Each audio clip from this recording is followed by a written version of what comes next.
We're off now to Raleigh, North Carolina, and the Wake County Courthouse. Visitors, attorneys, and employees of the court are entering the building and going through the main security checkpoint.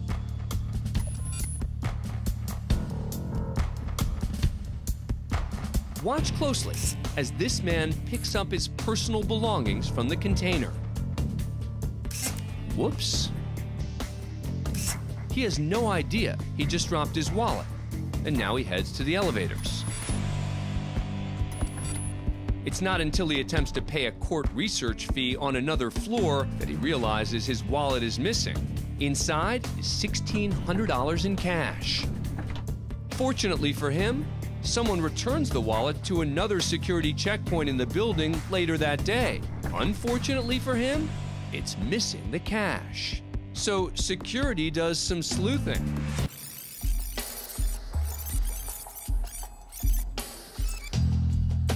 Moments after he drops his wallet, this gentleman makes his way through security and apparently becomes aware of the situation.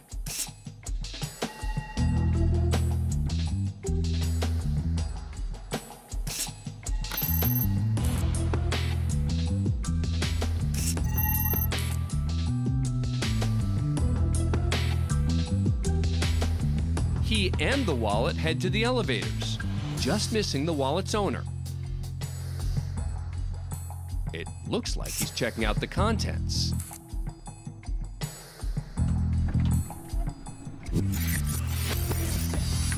He goes up to the 4th floor.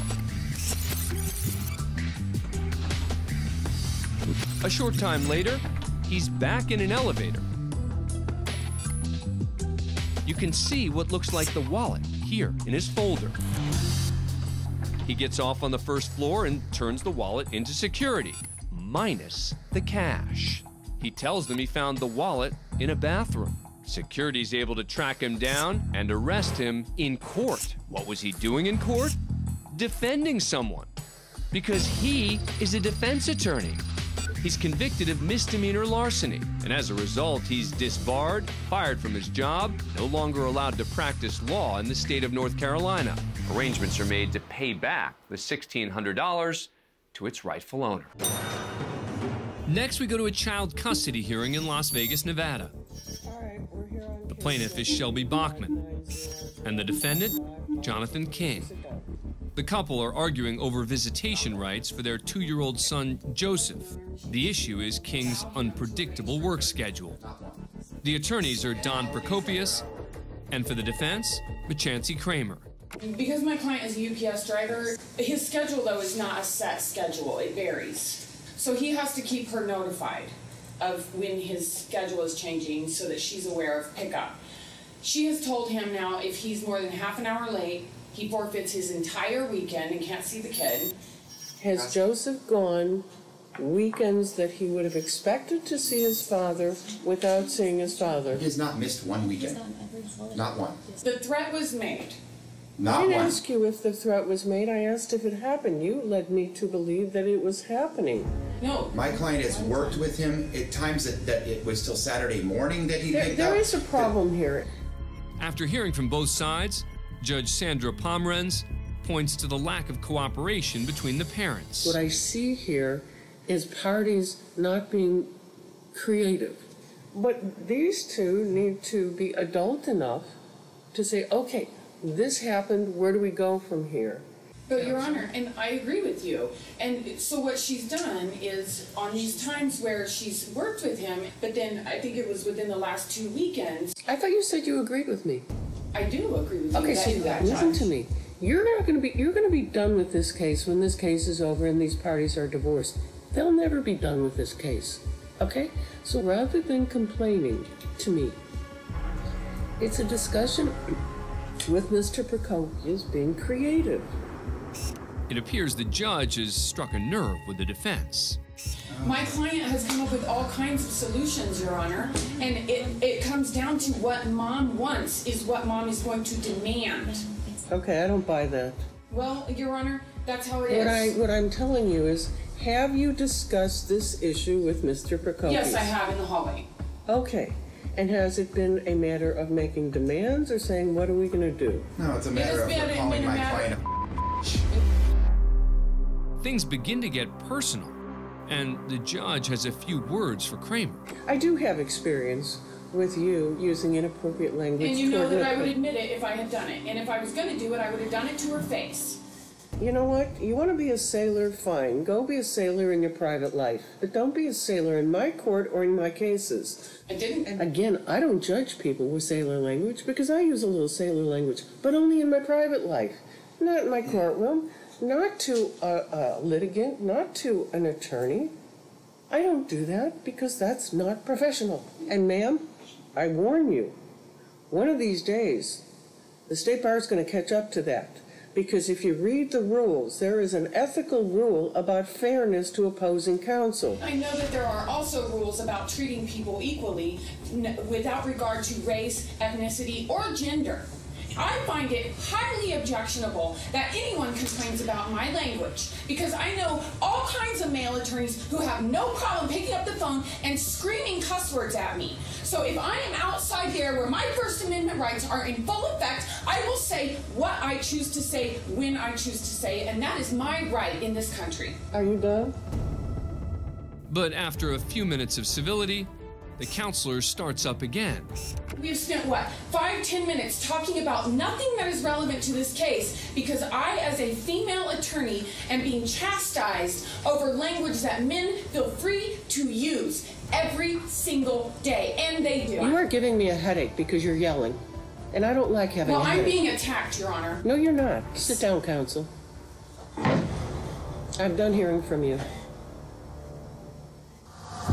Unsatisfied with the parties' solutions, the judge orders an evidentiary hearing, which means the parents will submit evidence against each other and the judge will make a ruling. In a child custody case, it can get ugly. Your lawyers are going to be painting a picture for me in court. And it's not going to be a great picture of either one of you about the other. Even after the judge makes her decision, the defense tries one last argument. Your Honor. I have nothing more to say, and I want to hear from either one of you. I'm going to set the trial. I understand that. So sit down. The couple's evidentiary hearing is postponed multiple times and has yet to be heard. Most attorneys will tell you it's a pretty smart idea to stay on the judge's good side when arguing a client's case. What's not a good idea is to accuse said judge of serious judicial misconduct. You know there was jury tampering Wednesday. You saw it yourself. The man dropping that bombshell is Kentucky Commonwealth attorney Larry Rogers. And on the receiving end is Judge Vernon Minyard. And he's not receiving it well. Let me tell you something, Mr. Rogers. think I've never tampered with a damn jury in my life. And don't you ever accuse me of that. Do you understand me? I heard you, Your Honor. You better understand me. See the Hey, letter? don't talk. You better understand me. Your Honor, there is an investigation. I will let you know. Well, you investigate me all you want. I didn't. I'm not scared of anything, because I have never done anything You wrong. said you did. Rogers is actually referring to another case he and the judge are involved in, which includes allegations of jury tampering and corruption in Russell County. You just said if you become a witness, you have to recuse yourself in this matter. I don't know what I'd be a witness for. All I did was there were some jurors that had to be out. Yell me all you I'll want. yell all I want. This is my court, and I'll do what I want. Do you understand me? I said that, but I am going. Go sit down. I don't want to hear anything else from you.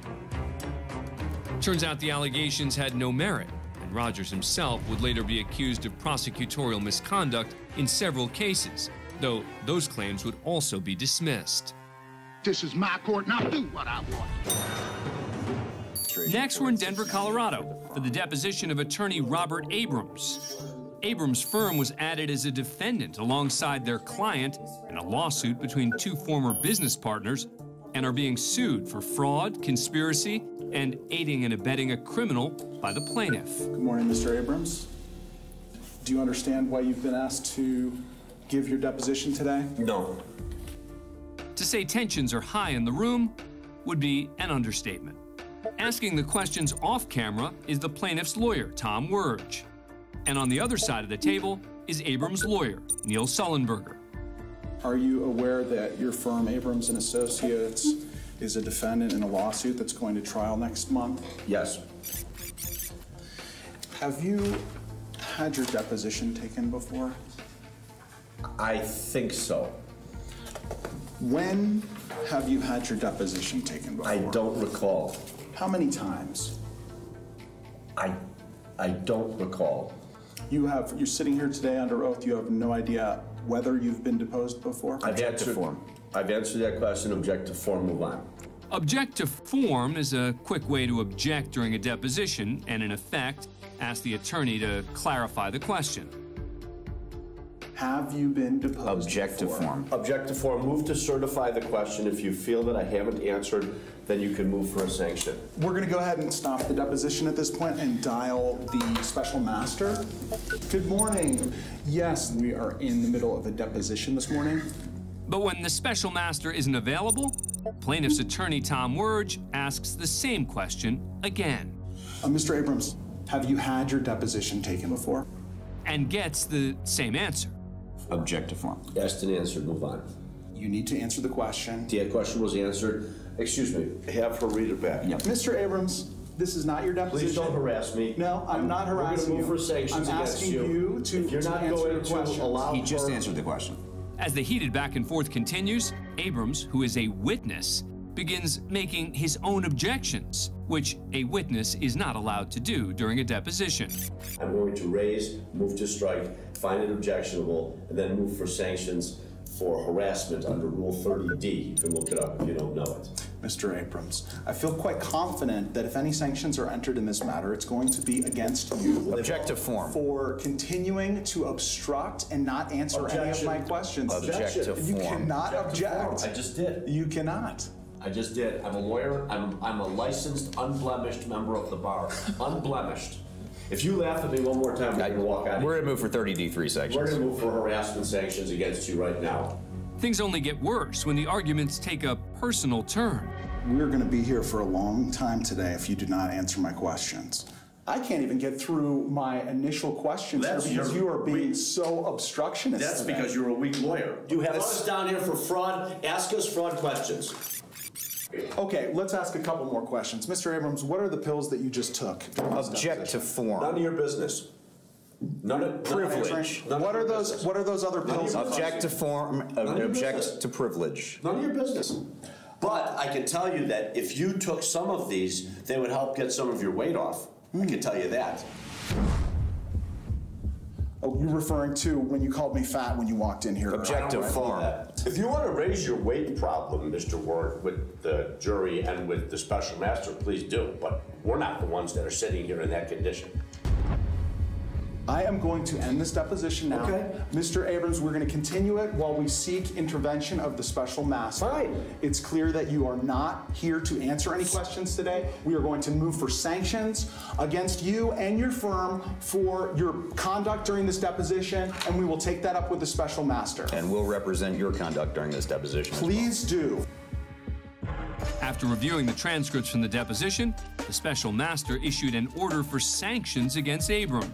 His behavior during the deposition, along with other misconduct in the case, would ultimately earn Abrams a 9-month license suspension. You have no evidence. Put something in front of me and we'll answer the questions. You have nothing. Our next story takes us to Clark County District Court in Las Vegas for a kidnapping trial. Defendant is here. He's in custody. There's just one problem.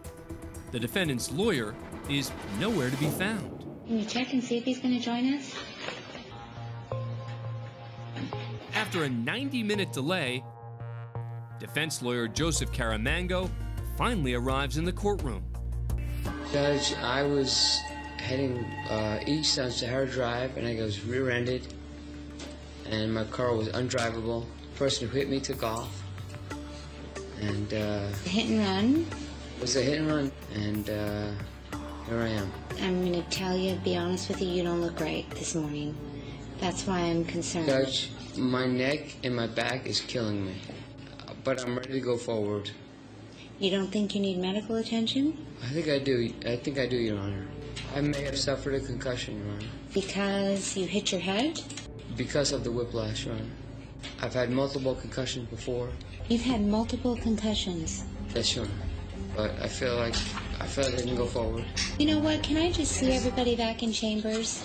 Behind closed doors, Carano meets with the judge and is assessed by a courthouse nurse. And the record reflects that Mr. Carano is back in the courtroom.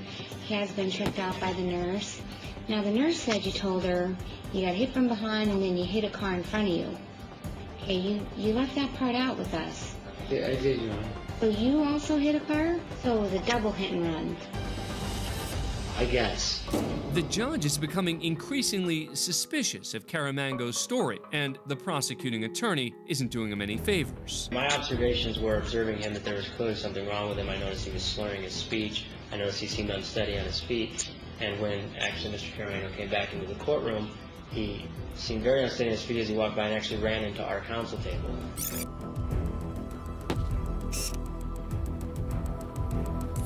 Things only get worse for the defense lawyer when the judge orders him to take a blood alcohol test. I think you have a concussion. I think you're dazed and confused and can't tell a straight story because you're too intoxicated. I admit that I did have drinks last night, and I lost my grandmother about 2 weeks ago. I've been under a lot of pressure, Your Honor. Okay. I'm aware of that. So if you came to court intoxicated, you have a problem. Do you understand me? Your Honor, I can represent as an officer of the court. I am not intoxicated. Okay.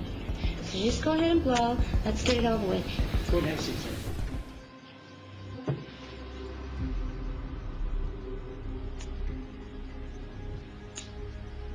You want to show me? Okay. I am stone sober. Mr. Carano, if I was you, I would just be quiet at this. Okay, for the record, your blood alcohol is a .075. Even though his blood alcohol content is slightly below Nevada's .08 legal limit for driving, the judge has had enough. I have no desire to ruin your reputation or anything. We'll deal with it. I'll give you an opportunity to get it together. But at this point, I cannot absolutely allow an attorney to proceed. The judge declares a mistrial, and Joseph Carano's law license is put on disability inactive status. He's prohibited from practicing law in the state of Nevada and has not petitioned the state Supreme Court for reinstatement. Thanks for being a fan of Court Cam. Subscribe to A&E to never miss a new video and catch full episodes on aetv.com.